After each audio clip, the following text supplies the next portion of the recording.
Boa tarde, estamos começando o programa Mulheres Advogadas do Século XXI e hoje o tema nós vamos falar sobre processo penal.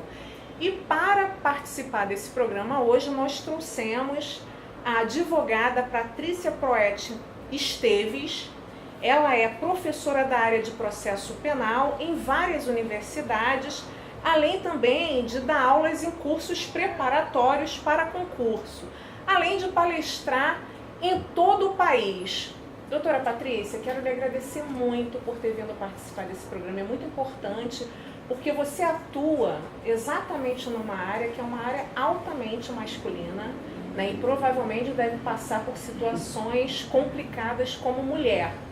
Então, para isso é muito importante ouvir o seu depoimento e para ajudar as nossas amigas advogadas que também trabalham no crime e geralmente sabe que não é fácil, que é complicado.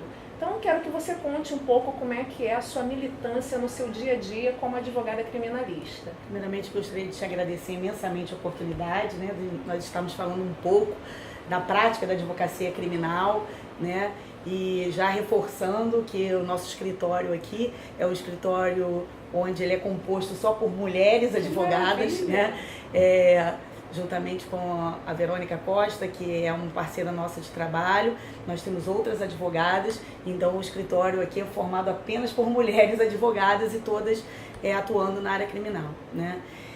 Enfim, a militância, de um modo geral, independentemente, né, de nós sermos ou não mulheres, nós temos encontrado imensas dificuldades na prática da advocacia em todo o país, né? Eu costumo dizer que nós temos vivido os momentos que eu gosto de denominar de momentos pós-democracia, né? Nós tivemos um momento histórico recente e nós estamos vivenciando praticamente um estado de exceção nesse momento, né? Então, eu acho que nós temos tido dias e momentos difíceis para a advocacia de um modo geral, né? Principalmente no tocante à advocacia criminal, né? Então, independente de qualquer coisa, as dificuldades têm sido imensas no exercício da nossa profissão e, quanto advogados criminalistas, nós temos sofrido, sim, várias situações de ordem concreta que são comprometedoras, inclusive, né, do nosso munus público, né, no exercício da defesa dos nossos clientes.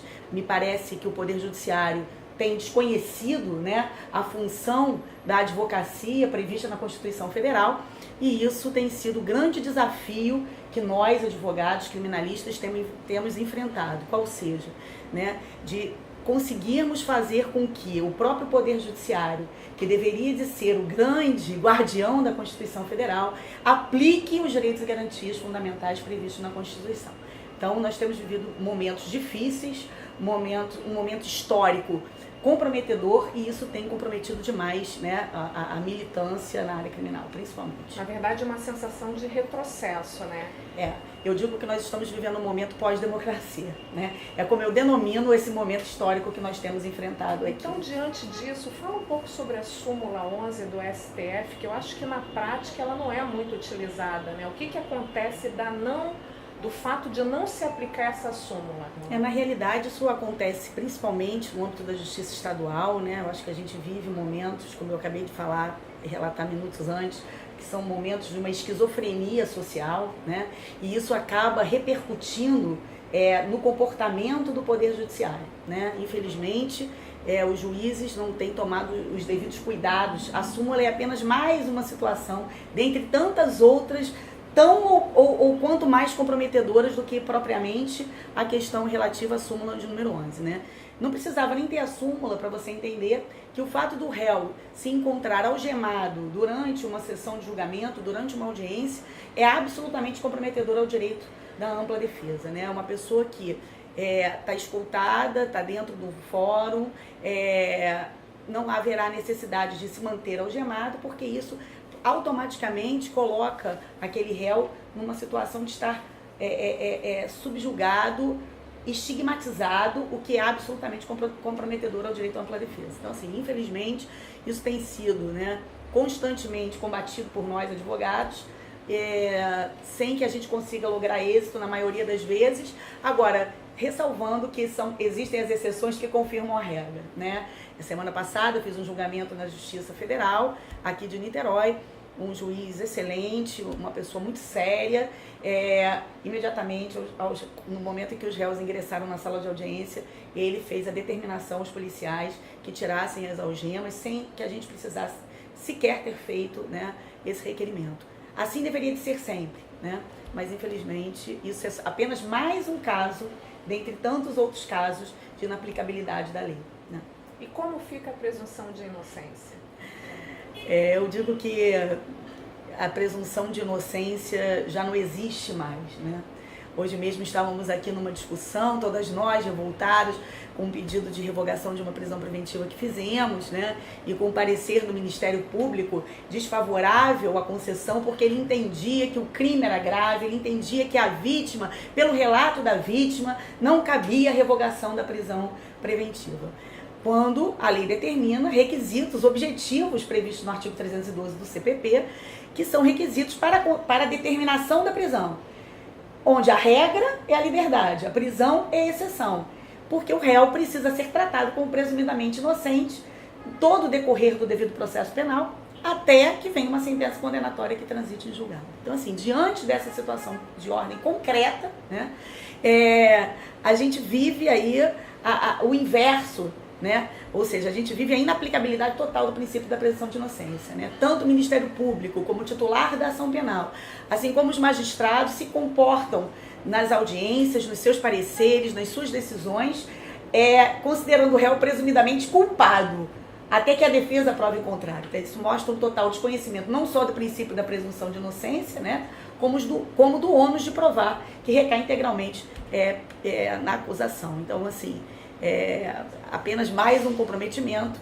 e isso tem sido realmente violador e eu diria revoltante para nós advogados. E os vícios e suas consequências? As consequências, né, de todos esses vícios recaem num total comprometimento ao Estado Democrático de Direito. Amanda, eu costumo dizer que todas as situações que nós temos passado, né, no devido processo penal, que deixa de ser devido processo legal, na medida em que ocorrem infringências absurdas à norma constitucional e também ao Código de Processo Penal, trazem uma consequência muito grave. E essa consequência transcende aquele caso, transcende a figura do réu, transcende a figura do condenado. Essa consequência recai num abalo às estruturas do Estado Democrático de Direito. Porque quando nós viramos as costas para a Constituição Federal, nós estamos simplesmente virando as costas para o Estado Democrático de Direito. É isso que nós temos vivenciado. Vamos falar um pouquinho sobre as mulheres dos presídios, como é que é a situação delas, né? Tudo que elas passam, acho que é um pouquinho porque não foi criado um presídio para as mulheres, né? Os presídios são totalmente masculinos. Então, a situação das mulheres, como é que é? Você tem suas clientes que são mulheres, como é que é a situação, o que você encontra lá nesse ambiente? As mulheres, elas trazem uma série de peculiaridades, né? As mulheres são mães, as mulheres amamentam, as mulheres às vezes ingressam no sistema prisional grávidas, as mulheres ingressam no sistema prisional com questões recorrentes a todas as mulheres, elas menstruam, elas têm as suas peculiaridades, né? E aí engessa-se como se fosse um tratamento igualitário aos homens, quando que não são respeitadas essas diferenças, né? Então, assim, o sistema penitenciário é caótico, até porque, de certa maneira, também todas essas consequências, né, desse encarceramento, dessa necessidade social, de dar uma resposta a todo custo à criminalidade, como se o direito penal se encarregasse dessa situação, acaba recaindo como superlotação em presídios e toda uma questão. Então, em que pese já o problema ser um problema que se estende a homens e mulheres, a situação da mulher encarcerada é uma situação que deveria de ser analisada com todas as peculiaridades, e em que pese os estudos, as palestras, as demonstrações, ainda não se atingiu essa situação, né? Assim como as mulheres advogadas que vão assistir os seus clientes nos presídios, às vezes demoramos horas, né, para que consigamos que os nossos presos cheguem, para que a gente prepare, muitas das vezes nós estamos ali trabalhando, porque estamos exercendo a nossa função sem qualquer preparo, né? E sem qualquer situação do ambiente estar preparado para nos receber, né? Digo isso porque muitas das vezes nós não contamos nem com um sanitário próprio para nos receber. Enfim, outro dia tinha uma advogada no presídio Ari Franco, uma senhora que tinha tomado medicamento, estava aguardando seu cliente, ela dizendo, gente, eu estou passando mal, eu estou precisando ir ao banheiro e não consigo, porque não há um banheiro, que eu fui pedir um banheiro e disseram que não tem um banheiro para mulheres aqui no presídio. Então, enfim, essas situações, nós, inclusive, eu sou parte integrante, né, de uma associação, que é a Associação Fluminense dos Advogados Civilistas e Criminalistas, né? Levei essa situação para a associação e, em conjunto com o presidente Marcelo Aidar, nós levamos, né, ao conhecimento do presidente da Prerrogativas, né, o doutor Luciano Bandeira, essas reivindicações. Nós temos passado momentos assim bastante comprometedores e complicados nos presídios, né, dentre outras situações. A própria estrutura física de um presídio, ela não é adequada ao contraditório e ampla defesa, né? Os parlatórios, eles não nos dão o direito de uma conversa reservada com os nossos clientes. Muitas das vezes eu estou conversando com o meu cliente, ao lado tem um outro advogado conversando com um dele, sem qualquer privacidade. Às vezes a gente precisa um esperar que o outro acabe de falar, todos escutam aquilo que está sendo conversado, né? Então isso é absolutamente violador, né? Então todas essas questões foram levadas. O presidente disse que nós estaríamos aí, a OAB está fechando um convênio para tentar fazer algumas obras em determinados presídios. Então nós levamos essas questões também de ordem estrutural, as questões de atendimento, né, ao presidente Luciano Bandeira, com o objetivo de que a OAB também consiga intervir. Vamos agora para o momento relax do programa. Eu vou te fazer uma pergunta, uma palavra, eu vou falar uma palavra, o que vier na sua cabeça, você me responda. Direito. Amor. Crime. Liberdade. Liberdade. Sempre. Autonomia. Independência. Mulher. Livre. Quero te agradecer mais uma vez, foi espetacular estar aqui com você, só veio para brilhantar e com certeza mostrar para as nossas colegas o quanto nós mulheres somos competentes e conhecemos do direito. Então temos que nos unir realmente para conseguirmos, como você falou, é um absurdo as nossas advogadas não ter, quando vão visitar os seus clientes, não ter um simples banheiro para poder utilizar. Então realmente a gente tem que denunciar isso e que a OAB realmente venha, né? A OAB está aí para isso, para assistir os advogados, para poder socorrer os advogados. Então você só veio contribuir para o nosso programa. Quero te agradecer mais uma vez, muito, muito, muito obrigada. Eu que agradeço demais a oportunidade e acho que é isso. Esse canal tem por objetivo, né, trazer a voz das mulheres advogadas, das mulheres do direito brasileiro, para que a gente possa realmente avançar. Então, te agradeço demais a oportunidade. Meninas, e não esqueçam, mandem e-mail para a gente. mulheresadvogadas do século 21 @gmail.com